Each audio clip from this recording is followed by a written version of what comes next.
Now, over the last few years, I've done quite a few different language projects. I learned Cantonese while living in Qatar. I learned Thai in 2 weeks in Thailand. And I had a failed Spanish immersion project in Mexico. This summer, it's time for something a bit different.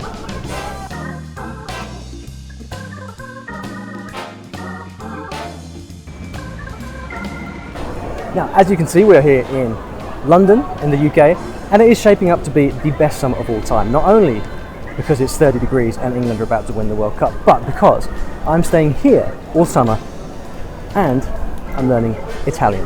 Now, this is no normal language learning project, and here's why. I'm going to be learning Italian from right here in London without traveling anywhere abroad to study. I'm going to be doing it without speaking a word for the first month, and at the very end of the project, I'll be traveling to Italy to be tested to see just how far I've come. Now, gimmicks aside, this project does actually have quite a serious aim. Many people seem to think that you can't learn a foreign language to fluency or to a good level as an adult. But I'm going to show you how you can learn a new language to a very good level in a short space of time and without moving abroad to do it. So let me tell you a little bit more about the project and what on earth is going on.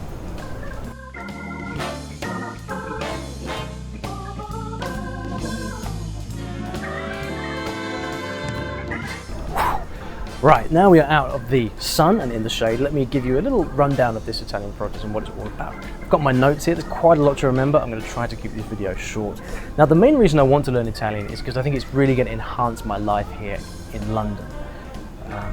I meet so many Italians on a regular basis. Being able to speak Italian would be a fantastic thing for me in my life, and so that's my main drive.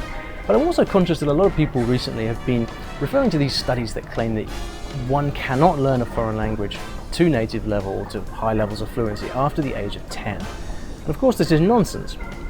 And so I want to set about showing how you can learn a language to a very good level, and it doesn't have to be a native level. I don't claim to get to a native level in Italian. I think that probably is impossible. But I can get to a level that is so good that I can integrate it into my life, meet Italian people and live my life in Italian if I wish to. That is basically the ultimate aim of this, and that's what I want to demonstrate in these videos. You also don't have to move abroad to study. I'm going to be doing all of this from home. I'm going to be documenting everything I'm doing. You're going to be getting weekly videos, you're going to be getting blog posts, and I'm also going to be keeping quite thorough directories of everything I'm doing. So I'm going to have pages on my blog with links to all the resources I'm using, all the videos in one place, also weekly updates where I'm going to share my study process and all of that. So if you want to follow along with those, then the links are going to be in the description below. You can see all those different pages there and navigate between them as well. So my views on language learning have changed quite a bit in the last few years. It's one of the great things about having this platform. I can kind of learn languages and allow my views and my ideas to change and then just share it with all you guys. One of the big changes recently is that I've really become a convert to input-based methods. So this doesn't mean doing whatever I can to learn to speak as quickly as possible. This means saying, okay, I'm gonna just take my time. I'm gonna get a lot of input in the language through listening and reading, and then I'm going to wait until I've got that foundation in the language, and then I'm gonna start to speak. And because I've got the foundation, so the theory goes, then when I come to speak, not only is it going to be much easier because I can understand the conversations, but I'm also going to have such a good foundation that I'm going to be able to speak more myself. Now, I've been testing this out a lot in my Japanese at kind of higher levels. This is the first time I'm taking this on as myself as a beginner in a new language. But I have been making books and courses in different languages for some time now that uses this method, the story-based method, an input-based method that focuses on stories. And of course, this has all been extremely popular with all of you guys who have bought my short story books, my conversations program, my uncovered courses. And so what I want to do really with this series is to actually show myself doing it, walk the walk as well as talk the talk. So, you know, hopefully this is going to prove an inspiration to you guys. So the basic plan is for the first month, I'm not going to do any speaking whatsoever. Okay? I want to put this input-based method to the test. So I'm going to be using comprehensible input, which is material that's at my level, obviously beginner level, that I can just about understand. And to the extent that I can find that material, I'll be using that to study with, and also sharing that with the resource pages that I mentioned. Part of the problem with studying with an input-based method is actually finding the material. Obviously with my work, that's what I focus on doing now, is producing this useful, compelling material to use. And so part of what I'm going to be documenting here is how I find that material, and obviously sharing it with you guys when I do. So for the first month there'll be no speaking.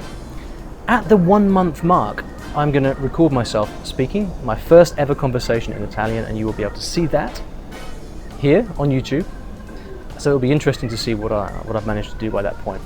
Month 2 I expect to be just a lot of speaking, and then month 3 I expect probably to take quite a few lessons, so I can have some professional help to start to notice the gaps in my Italian, the opportunities that I have for improving, and such like. Now, some people have been asking me what level I expect to reach in this project by the end of the 2 to 3 months, and I don't know. I'm not going to set a target, partly because you can't control the level that you reach, but you can control the actions you take that might lead to you acquiring such a level. So I can't control whether I get to a B1 or a B2 level, but I can make sure that I spend 2 to 3 hours a day learning Italian. Now, part of what I want to do here is make this realistic, and I know that not everybody has has 8 hours a day to study, but I think that someone who is learning a language seriously can afford to spend 2 hours a day, or at least 1 to 2 hours a day on proper sit-down study. And on top of that, there is all the dead time that we tend to have, driving or in the train. And so, as such, I'm going to be aiming for about 2 to 3 hours a day of input from Italian, because I think, although I could do more if I wanted to, I think that is pretty realistic and a reasonable amount of study to actually be showcasing, such that somebody who's watching this and wants to emulate it can actually do it, and doesn't just say, oh well, that's all right, because Ollie's got 8 hours a day to study. So we're going to try and keep this realistic.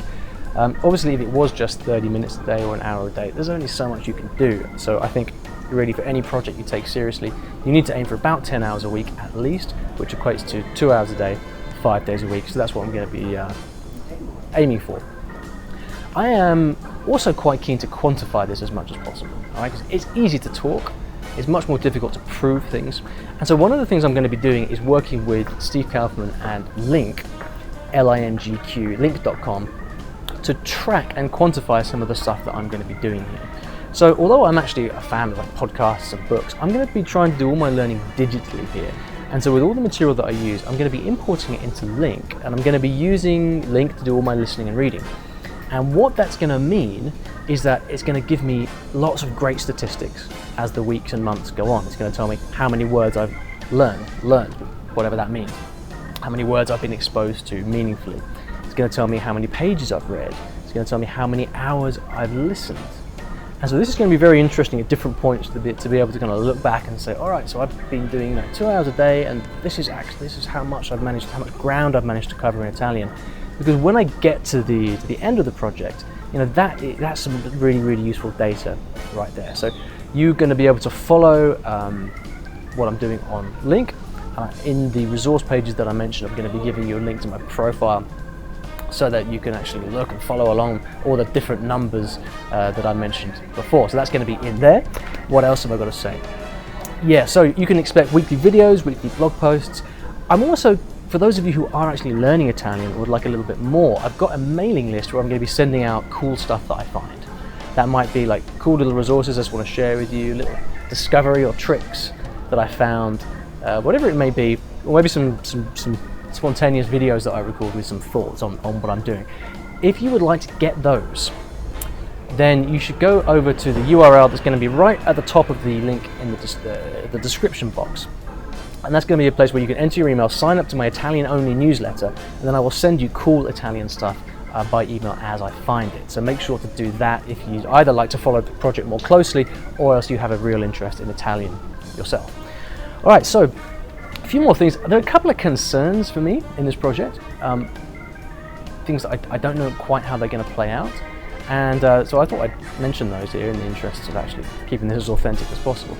first thing is that, you know, I've been looking forward to doing a language project for me, just for me, for some time now, and so I'm really looking forward to this. It's a great summer project for me, but I am a little bit nervous about the kind of pressure of having to do this publicly. You know, like, I know how helpful these videos and blog posts and things are, but it does kind of give me a sort of level of, I don't know if I'd say stress, but certainly pressure, which I would rather not have. So I don't know exactly how that's going to work out, whether or not it's going to affect my enjoyment of what I'm doing, but I'm kind of, you know, I've got half an eye on that. In much the same way, I'm also not completely sure how to make this very interesting for you guys. I'm going to be, obviously, like, when I start to speak, you're going to be getting a lot of those videos. In the first month when I'm not speaking, you're going to be getting more like coverage of what I'm doing and ideas that are coming up. So if you do have any ideas about how I can make this more interesting for you or more helpful, then please leave a comment below, and I'll make sure to take all that under consideration. Lastly, I'm not exactly starting Italian from scratch in the strictest sense.